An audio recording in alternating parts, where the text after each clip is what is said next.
اتنے چھوٹے ہیں، اگر میں اتنا چھوٹا آدمی ہوتا تو ان کو یہ پاور دیتا؟ خدا نہ خواستہ ایسا نہ ہو پورا ملک کھڑا ہو جائے اور پھر نہ ہم سنبھال سکیں گے نہ پولیٹیکل پارٹی سنبھال سکے گی۔ اور یہ صاحب کہتے ہیں کہ ہم نے لوگوں کی نوکریاں نہیں دی۔ شیم۔ پہلے ایک دوسری طرف انگلی اٹھانے سے پہلے اپنے گریبان میں دیکھیں۔ آپ ریڑیاں توڑیں، ان کو ختم کریں تو کیوں لوگ رو رہے ہیں، کیوں انڈسٹریاں رو رہی ہیں؟ السلام علیکم ناظرین کرام، آپ یہ ویڈیو دیکھیے پھر اس پر بات کرتے ہیں۔ ہزاروں کروڑ روپے کراچی کو دیے گئے، انہیں دیے گئے۔ ان نے کراچی کو یرغمال کیا، کراچی میں ان نے خون کی ندیاں بہا دی، لوگوں کو کہا، باقاعدہ کہا گیا کہ آپ ریڑیاں توڑیں، ان کو ختم کریں، دکانیں توڑیں اور ہتھیار لیں، اور ان ہتھیاروں کا پھر استعمال ہوا۔ پورا پاکستان جانتا ہے، یہ نہیں کہ صرف میں جانتا ہوں، پورا پاکستان جانتا ہے۔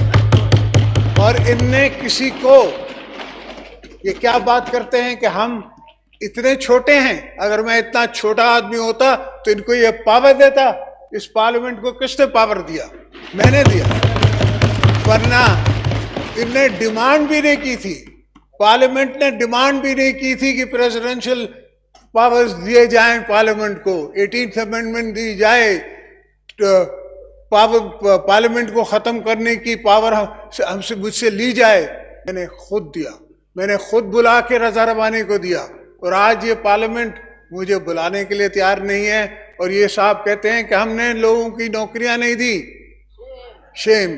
ان کو سوچنا چاہیے کہ ہم انسانی حقوق پسند لوگ ہیں، ہم نے کبھی ہتھیاروں کو ہاتھ نہیں لگایا، حالانکہ اگر پورا سندھ لڑ پڑے تو یہ بیچارے ویسے ہی تھوڑے تھے، مگر ہم نے کبھی ایسی سوچ بھی نہیں رکھی۔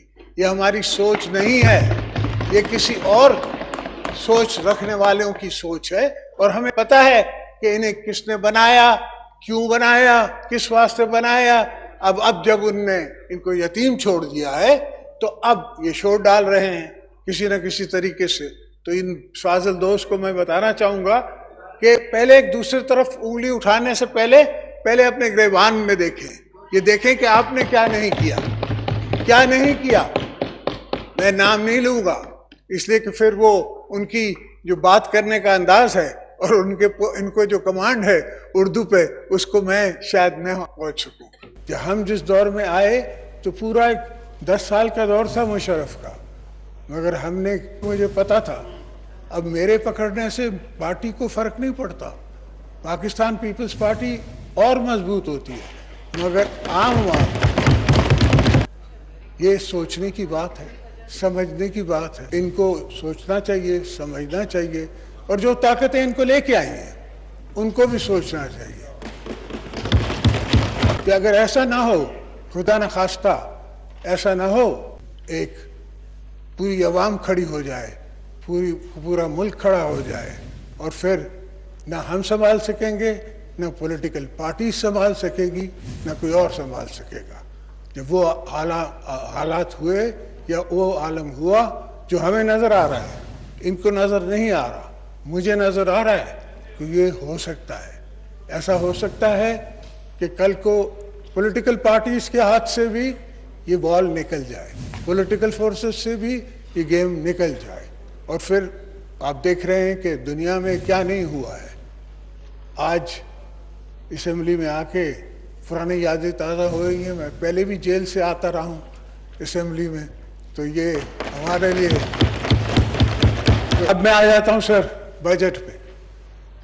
آپ کا جو بجٹ ہے، جو سرکار کا میں اخباروں میں دیکھتا رہا ہوں، اس میں کوئی صداقت نہیں کہ کسی طرف سے بھی یہ کوئی بجٹ آپ کے فائنانس ڈپارٹمنٹ نے بنایا ہو۔ ابھی تک تو سعودی عربیہ سے، دوسرے ملکوں سے کوئی امداد آ جاتی، کوئی ان کی مشینیں آ جاتی جو اس کو روکتی۔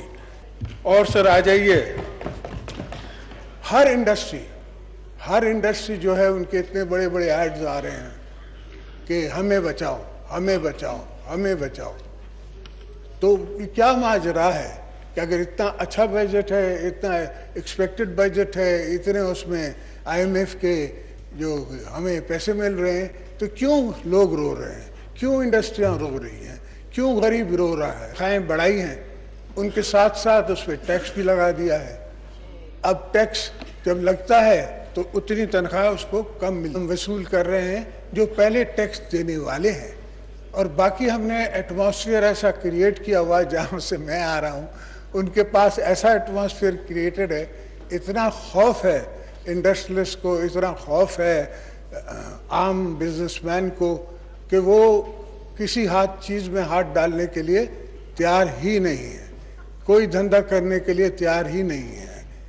چیک بک پہ اگر 5 لاکھ کے اوپر آپ کے پیسے ہیں تو آپ کا FPR کا نوٹس ہے، آئیے حساب دیجیے۔ ملک میں کون کون حساب دے گا، کہاں کہاں تک حساب ہوگا؟ یہ حساب کتاب بند کیا جائے، آگے چلنے کی بات کر لیتے ہیں، اور اس کو اکنامک پالیسی کو ایک ہمیشہ کے لیے اونرشپ دیتے ہیں تاکہ یہ اونرشپ رہے۔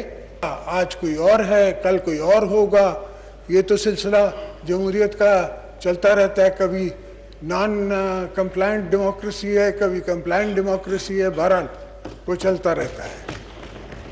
تو میں یہ جانتا ہوں، یہ سمجھتا ہوں کہ پاکستان ہے تو ہم سب ہیں، اگر پاکستان نہیں ہے تو کوئی کچھ نہیں ہے۔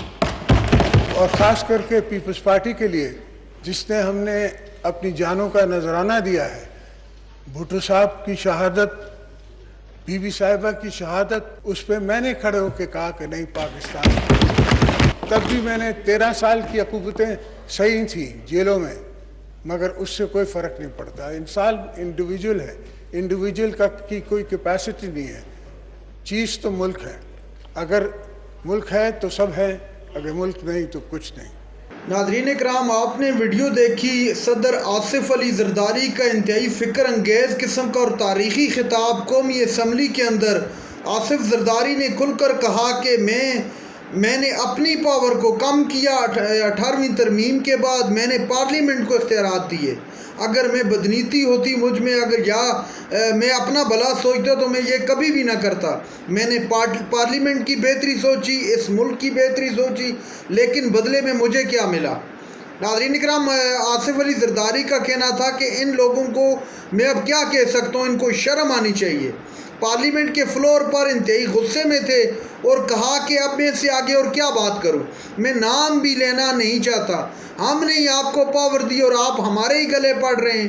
ناظرین اکرام، اس وقت جو صورتحال ہے وہ پوری دنیا کے سامنے ہے۔